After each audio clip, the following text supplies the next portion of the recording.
Hey there, I'm Charlotte, the Gulf Coast Granny. Today's going to be a little bit different. Today I'm going to tell you the story of what I call the Redemption Christmas Tree. It's not an easy story to tell. It's a story of tragedy and grief and recovery. And I believe that it's a story quite a lot of you are going to relate to. And it all starts with this Christmas tree right here. It's an ugly little thing, isn't it? My grandmother, who I called Meemaw, back in the 70s, had a Christmas tree just like this. I think every family had one or knew somebody who had one because it was one of those crafts back in the 70s that went wild, kind of like the buffalo checks that you see in the stores today. And the difference between this tree and the one my grandmother had, other than its age, is that it's pink. And there's a reason it's pink, but I'll get to that part later in our story. When I was a little girl, Christmas was the most magical time for me. I thought that it was more magical than anybody else's Christmas ever. It was magical like one would think that it should be for all little children. Christmas always made me feel so special. And I just knew that Santa loved me the best because he brought me presents at two houses. On Christmas morning, my family would open gifts at home, and then we would all pack into the car and go to Meemaw's house to see what Santa had left there.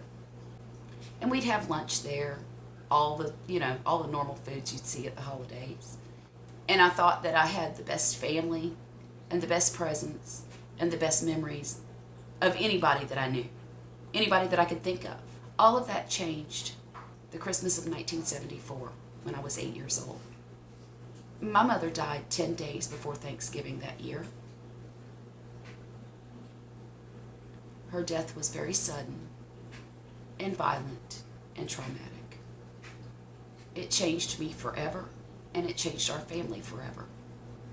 My brother and I went to live with my dad and my stepmother. Thankfully, my dad allowed me and my brother to remain close to Meemaw, who was my mother's mother. And he even took us to her house every Christmas until I graduated high school. I was allowed to spend weekends with her all throughout the year, and sometimes I could spend a couple of weeks at summer. So I always had her, and I loved her better than Peter loved the Lord. And that is no joke. But the thing that I remember the most about that Christmas is waiting for the prank to be over with. And let me explain. Before my mother died, she had gone Christmas shopping for me and my brother and put some gifts on layaway. That way she'd be able to pay for it over time. She was a secretary and a single mom, and that's how she was able to afford to buy gifts for us. After she passed away,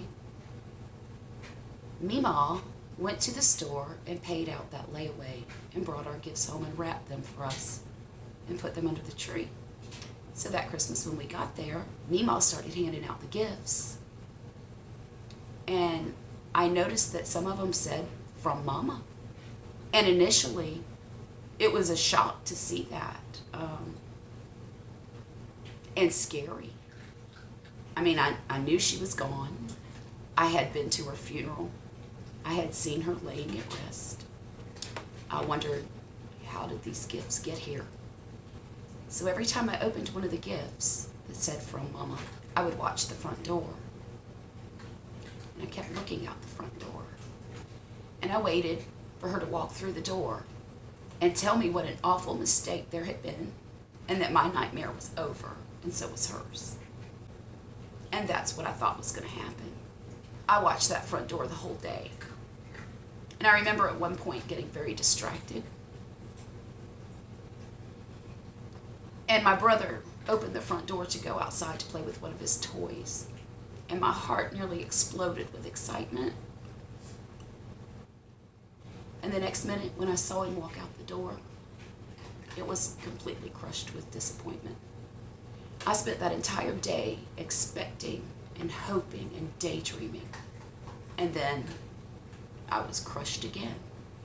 My dad started loading the car trunk up with all of the gifts. I kissed Meemaw goodbye, and we headed home. Every single Christmas after that one was black. so dark and so sad and so heartbreakingly lonely. That's the day I realized that she was really gone, and that my life and my Christmases would never be whole again. I carried that Christmas darkness with me for a very long time. At 20 years old, I started having my own kids. And I tried to make it as magical for them as what I remembered.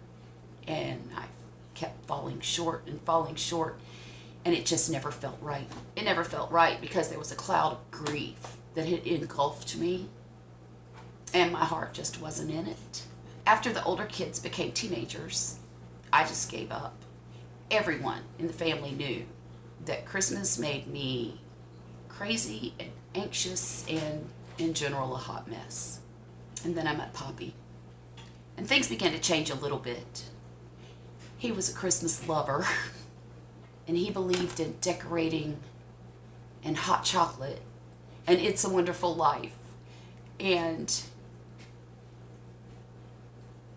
all of the good things and the traditions of Christmas that he came from. He tried to do all of the things for our kids, my kids, that I wasn't able to pull off, while I rolled my eyes and poo-pooed his enthusiasm. And we had been married for about 4 years when we had our daughter Violet. And that year I was doing the obligatory Christmas stuff and buying gifts, and I decided to make some blankets for my boys for Christmas. And I needed more yarn. So we drove to Michael's for new supplies, and as we shopped, he guided me over towards the Christmas decorations section because he always wanted to look at them. And that is when I spotted a beautiful 3-foot tall pink feather Christmas tree. And for whatever reason, maybe it was just time, but I instantly started to feel just a little bit of magic come back. And I thought, wow, that tree will be perfect for Violet's room. It's just her. She needs it. And the more I looked at it, the more I knew that that thing had to come home with me. Well, it was a display model, so I went and asked an employee if they had any more. Well, they didn't. They didn't have any more. They didn't expect any more. And I said, well, here's my name and my phone number, and if you get any more in, give me a call. I'll come get it. So they took my name and number and told me they would call if any more came in stock. And as we were walking out the store, I started to feel very hopeful, and I actually gave the tree the name, the Redemption Christmas Tree. I said, Wesley, I need that Redemption Christmas tree. I had this beautiful new marriage, this beautiful baby girl, and I was going to do Christmas. So in anticipation, I bought ornaments, I bought a star for the top, I bought lights for it, and it took 3 weeks for Michaels to call me and say, hey, come pick up your tree, we found one. So I called him at work and I said, can you go get this tree? So he told his boss he had to go to Michael's and pick up a tree, and he brought it home that evening after work. That tree and that baby girl sparked the magic in me all over again, and I was 40 years old. I didn't have to try to find the magic anymore. It was there. One year I even turned the dining room into Whoville for Violet. I think she was 3 or so, and that Christmas tree was the centerpiece of the whole production. Last year, Violet unboxed that pink feather Christmas tree, set it up in her bedroom for the last time. It took 14 years, but that poor little tree had seen its last celebration day. And after Christmas was over, and I started taking decorations down and cleaning the house up, I had to throw that tree away. And Violet and I both cried over it. But I thought, you know, this tree has served its purpose. It had brought us over a decade of happy Christmases together. A whole family with a whole mom. And I didn't know if I'd ever need another Redemption Christmas tree again. But I knew that if I ever got one, it would have to be pink.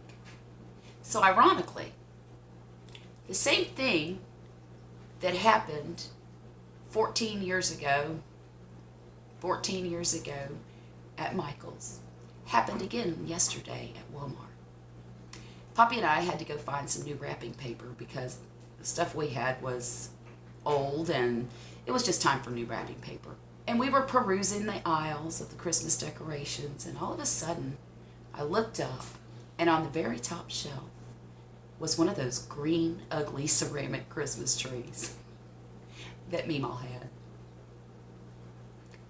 But right next to it was a pink one.